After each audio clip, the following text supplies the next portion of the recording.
नमस्कार। मतपत्र के YouTube चैनल पर आपका स्वागत है और मैं हूं आपके साथ दुष्यंत चोपड़ा। बात करेंगे दिल्ली चुनाव की। दिल्ली में विधानसभा चुनाव अपने पूरे चरम पर है। नामांकन की प्रक्रिया पूरी हो चुकी है। तीनों जो प्रमुख पार्टियां हैं, बीजेपी, आम आदमी पार्टी और कांग्रेस, सब ने अपने अपने प्रत्याशी घोषित कर दिए हैं। सब ने नामांकन पत्र दाखिल कर दिए हैं। लेकिन इस चुनावी सरगर्मी में एक जो बड़ा साफ अंतर पिछले 2015 और 2020 के चुनावों से जो अंतर समझ में आ रहा है ये 2025 के चुनाव में, वो है अरविंद केजरीवाल जो भूतपूर्व मुख्यमंत्री हैं दिल्ली के,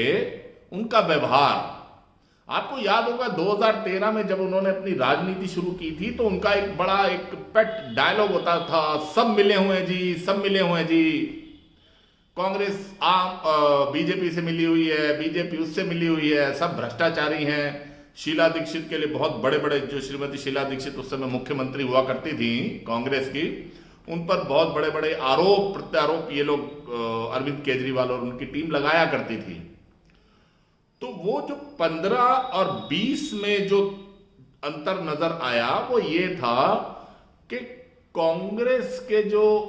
दिल्ली प्रदेश की यूनिट थी या कांग्रेस का जो हाई कमांड के निर्देश के बाद जो दिल्ली के नेताओं का जो व्यवहार था वो टोटल एक सरेंडर का व्यवहार था। वो सरेंडर इसलिए नहीं था कि वो कोई अरविंद केजरीवाल से घबराए हुए थे। उस सरेंडर के पीछे की उनकी रणनीति ये थी कि मोदी को हराओ, भाजपा को हराओ। अब साहब अपना घर जला के उन्होंने अपने हाथ सेके और रोशनी दी आम आदमी पार्टी को। लेकिन उसका परिणाम क्या हुआ? उसका परिणाम यह हुआ कि कम होती होती 2020 का जो विधानसभा चुनाव था वो कांग्रेस जो 15 साल तक लगातार श्रीमती शीला दीक्षित के नेतृत्व में दिल्ली में सरकार चला चुकी थी, 2020 का चुनाव आते आते उसका वोट प्रतिशत मात्र 4% पर रह गया और लगातार दूसरी बार उसको एक भी विधायक जितवाने का मौका नहीं मिला, यानी कि 0 बटा सन्नाटा रहा कांग्रेस के लिए। अब जो कांग्रेस हाई कमांड है उनके अपने जो राष्ट्रीय जो परिदृश्य में वो लोग देखा करते थे कि मोदी को हराना है, मोदी को दबाना है, भाजपा को नहीं आने देना है, उस सब के चलते चलिए ठीक है, यहां भाजपा की सरकार नहीं बन पाई। लेकिन उसकी जो उन्होंने कीमत अदा करी वो कीमत बहुत भारी पड़ रही है। हालत ये है कि ऐसे राज्य जहां पर की क्षेत्रीय पार्टियां पहले से ही प्रभावशाली हैं, चाहे वो तमिलनाडु में जहां 1965 के बाद से आज तक कांग्रेस वापस सत्ता में नहीं आ पाई, वहां डीएमके का उसको आसरा लेना पड़ता है। ममता बनर्जी पश्चिम बंगाल में उनको घुसने नहीं देती है। बिहार की बात कर लें तो राजद की कृपा के ऊपर वो लोग आश्रित हैं, कांग्रेस और कांग्रेस के नेता और कांग्रेस की पूरी पार्टी। महाराष्ट्र में जहां उसने सालों साल शासन किया वहां वो तीसरे नंबर की पार्टी, हालांकि कुछ उसको सफलता मिली अभी 2024 के चुनाव में, मैं उस पर आऊंगा। बट ओवरऑल जो ऐसी स्टेट्स हैं जहां पर कि क्षेत्रीय दल प्रभावशाली हैं वहां पर कांग्रेस बिल्कुल नगण्य होती गई, लगातार होती गई। और वो उन सभी क्षेत्रीय दलों ने जो वहां पर अपनी जमीन हासिल करी, जो अपनी राजनीतिक फसल बोई और काटी, वो सब कांग्रेस की कीमत पर। अब धीरे धीरे हो ये रहा था कि पिछले 10 साल में जब से नरेंद्र मोदी का शासन आया विशेष रूप से, और 2013 के बाद से जिस तरह से आम आदमी का प्रादुर्भाव हुआ वो बढ़ने लगी। 10 सालों में वो राष्ट्रीय पार्टी बन गई, 2 राज्यों में उसकी सरकार बन गई। लेकिन एक बार फिर से तमिलनाडु या बिहार या महाराष्ट्र या उड़ीसा इसकी तर्ज पर कांग्रेस अपनी जमीन खोती जा रही है और खोती जा रही थी। आप देखिए वो पंजाब जहां पर कि कांग्रेस और अकाली दल के अलावा किसी पार्टी के लिए जगह नहीं थी, भाजपा एक छोटा सा पार्ट हुआ करती थी, उसका कोई वजूद नहीं था, आज भी नहीं है। अकाली दल के साए में वो लोग पले बढ़े, वहां पर सत्ता में भी रहे, लेकिन वो जमीन जो कांग्रेस की थी वो जमीन खा गई आम आदमी पार्टी। पंजाब में प्रचंड बहुमत के साथ उसने सरकार बना ली। वो गुजरात जहां पर कि भाजपा और कांग्रेस के अलावा किसी तीसरी पार्टी के लिए जगह नहीं थी, उस गुजरात के अंदर आम आदमी पार्टी ने इतना बड़ा डेंट कांग्रेस को पहुंचाया कि भाजपा को सत्ता से बाहर करना तो दूर, इस बार भारतीय जनता पार्टी प्रचंड बहुमत के साथ, ऐतिहासिक बहुमत के साथ गुजरात में फिर से सत्तासीन हो गई। वो दिल्ली जहां पर कि इन्होंने सरकार चलाई, वहां पर ये लोग 4% पर आ गए। तो विशेष रूप से दिल्ली, पंजाब और गुजरात की जो यूनिट्स थी, उनका लगातार अपने केंद्रीय नेतृत्व के ऊपर, हाईकमांड के ऊपर, राहुल गांधी या गांधी परिवार के ऊपर यह दबाव था कि भाई आप वापस अपनी जमीन हासिल करो, नहीं तो बीजेपी को साफ करने के चक्कर में हम खुद साफ होते चले जाएंगे, होते जा रहे हैं। शायद कहीं ना कहीं इस बात को राहुल गांधी ने समझा या सोनिया गांधी ने समझा या कांग्रेस हाईकमांड ने इसके ऊपर विचार किया, जो भी हो, लेकिन फिजा बदलनी शुरू हुई कर्नाटक के चुनाव से। कर्नाटक के चुनाव में जब मुस्लिम मतदाताओं ने, वहां के मुस्लिम मतदाताओं ने थोक के भाव में एन ब्लॉक वोट दिया कांग्रेस को, तो कांग्रेस को वहां पर दोबारा से सत्ता मिल गई। उसके बाद जो मुस्लिम मतदाता थे या मुस्लिम जितनी भी कम्युनिटीज थी या संस्थाएं थी जिन्होंने खुल के कांग्रेस को समर्थन दिया था, उन्होंने चुनावों के बाद, जीत के बाद अपनी बात मनमानी भी शुरू करी, अपनी बात रखनी शुरू करी, और कांग्रेस उनके दबाव में चुनाव के बाद, सरकार बनाने के बाद भी आई है, ये सब जानते हैं। इसके बाद आता है जी तेलंगाना का चुनाव। तेलंगाना के चुनाव में एक बार फिर से कांग्रेस सत्ता में वापस आती है तेलंगाना के अंदर, लेकिन उस जीत में भी बहुत बड़ा रोल मुस्लिम मतदाताओं के ध्रुवीकरण का था, जिसके चलते कांग्रेस तेलंगाना में सत्ता में आई। उसके बाद आप देखिए, नजर डालिए 2024 के चुनाव में। 2024 के चुनाव में मुस्लिम मतदाता जो पिछले कई सालों से छिटक रहा था कांग्रेस से, और 10 साल तक जब उन्होंने देखा कि नरेंद्र मोदी सत्तासीन हैं और उनको जाने की कोई संभावना नहीं बन रही है, तो मुस्लिम मतदाता ने देश भर में जो उनका एक ध्रुवीकरण होता है, या जो भी उनका एक नेटवर्क है, जो अपना सिस्टम है, उस सिस्टम ने इस बात को समझा, बड़ी गहराई से अध्ययन किया कि राष्ट्रव्यापी अगर नरेंद्र मोदी को हराना है या भाजपा को सत्ता से हटाना है, तो कांग्रेस ही एकमात्र ऐसा दल है जो कि राष्ट्रीय स्तर पर भाजपा का मुकाबला कर सकता है। इसके चलते 2024 के चुनाव में जहां संविधान या आरक्षण हटाने का मुद्दा चला, वहां यह मुद्दा भी चला कि देश भर के मुस्लिम मतदाता एकजुट हुए, और जहां जहां कांग्रेस का प्रत्याशी था वहां थोक के भाव में उन्होंने एन ब्लॉक वोटिंग करी कांग्रेस के फेवर में, जिसका कांग्रेस को यह फायदा हुआ कि वो 52 सीटों से बढ़कर एकदम से 99 सीटों पर पहुंच गई, यानी लगभग डबल की छलांग उन्होंने मारी। हालांकि वो इसी सेलिब्रेशन में चल रहे थे कि 99 सीटें आ गई, Rahul Gandhi leader of opposition भी बन गए, लेकिन फिर उसके बाद जब हरियाणा का चुनाव आया या महाराष्ट्र का चुनाव आया, तो आप देखेंगे कि हरियाणा और महाराष्ट्र में बावजूद इसके कि कांग्रेस वहां सत्ता में नहीं आ पाई, हरियाणा में उसने सरकार गंवा दी, जितने भी मुस्लिम बहुल क्षेत्र थे, जितनी भी मुस्लिम डोमिनेंट सीटें थी, उनमें हरियाणा में प्रचंड जीत मिली कांग्रेस को, और महाराष्ट्र के अंदर महाविकास अघाड़ी के प्रत्याशी, भले ही वो शिवसेना उद्धव ठाकरे फैक्शन के ही क्यों ना हो, उनको लोकसभा में जो सफलता मिली थी, वही सफलता जितनी भी मिली, कम मिली, ज्यादा मिली, लेकिन मुस्लिम मतदाता एकजुट होकर कांग्रेस के पीछे खड़ा था। अब जब दिल्ली का चुनाव आया, तो दिल्ली के मुस्लिम मतदाताओं में, जैसे कि अपने पास सूत्रों के हवाले से खबर है कि ये सुगबुगाहट तो पहले से थी कि भाई हमें कैसे भी हो कांग्रेस को सपोर्ट करना है, कांग्रेस को जिताना है। अगर अपुष्ट खबरों की माने तो कुछ ऐसी मीटिंग्स भी हुई मुस्लिम नेताओं की, और कुछ क्लोज डोर मीटिंग्स, जैसा कि पता लग रहा है कांग्रेस के भी कुछ वरिष्ठ लोगों से हुई, और उन्होंने राहुल गांधी को यह संदेश भिजवाया है कि दिल्ली का मुस्लिम मतदाता पूरी तरह से कांग्रेस को सपोर्ट करने जा रहा है। उस संदेश के बाद आप देखिए, जब वो एश्योरेंस मिली, तो राहुल गांधी ने जब दिल्ली में अपना प्रचार शुरू किया, तो सिलमपुर से उन्होंने प्रचार शुरू किया, जो कि एक मुस्लिम डोमिनेंट सीट, विधानसभा सीट है दिल्ली में। उसके बाद से लगातार आप देखिए कि जो फील्ड से खबरें निकल कर आ रही हैं वो भले ही भाजपा के लिए एक राहत का विषय हो, क्योंकि अगर कांग्रेस दिल्ली में बढ़ती है तो उसका इनडायरेक्ट फायदा भाजपा का होगा,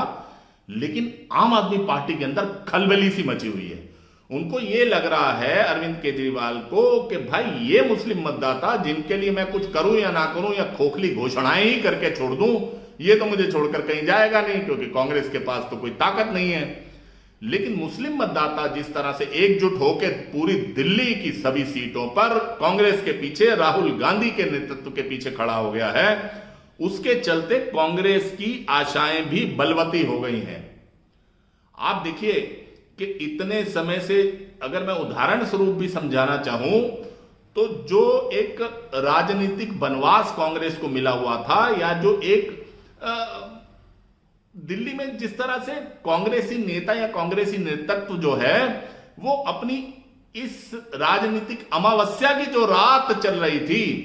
उसमें भी मोदी विरोध और मोदी को हराने का काला चश्मा जो ओढ़कर, लगाकर, पहनकर बैठे थे, उनको ये नजर नहीं आ रहा था कि मोदी तो हार जाएगा, भाजपा तो दिल्ली में हार जाएगी, लेकिन उसके बदले कीमत आपको अपने मतदाता, अपनी जमीन खोकर चुकानी पड़ेगी और चुकानी पड़ रही है। तो ये जब वो मोदी विरोध का चश्मा उन्होंने उतारा तो इसी बात को ध्यान में रखकर उतारा कि भाई अगर मान लीजिए आज हमने फिर से सरेंडर कर दिया आम आदमी पार्टी के सामने, तो हो सकता है नरेंद्र मोदी भाजपा सरकार ना बना पाए, नरेंद्र मोदी की जो एक प्रभाव क्षेत्र है फिर से एक बार हार जाए यहां पर दिल्ली के अंदर, लेकिन सरकार तो आम आदमी पार्टी बनाएगी। और जिस तरह से अरविंद केजरीवाल ने बार बार बारंबार कांग्रेस को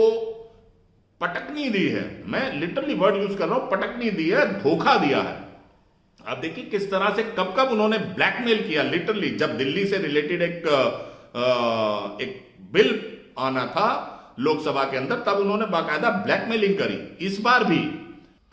भी जिस तरह से आम आदमी पार्टी ने दबाव डालकर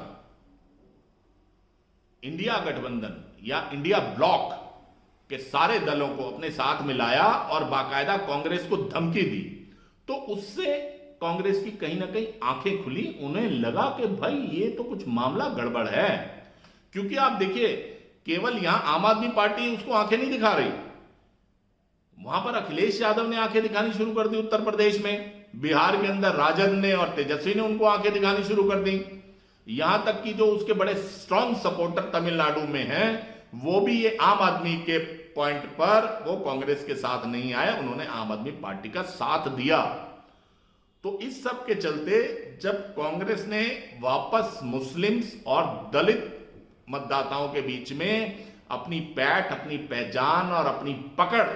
दोबारा से बनाने के प्रयास शुरू किए हैं, उसके नतीजे क्लियर नजर आ रहे हैं।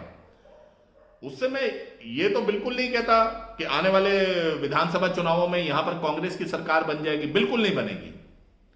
लेकिन कांग्रेस जितना भी डेंट मारेगी उसका फायदा भले ही भाजपा को हो, भाजपा यहां सरकार बनाने में कामयाब हो जाए, लेकिन कांग्रेस को जो अपनी जमीन वापस मिलेगी तो ये निश्चित रूप से जान लीजिए कि उसके बाद आम आदमी पार्टी में टूटन होना या विघटन होना तय है। उसके चलते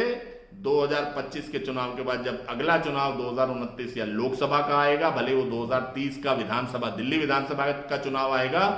तो कांग्रेस एक बार फिर से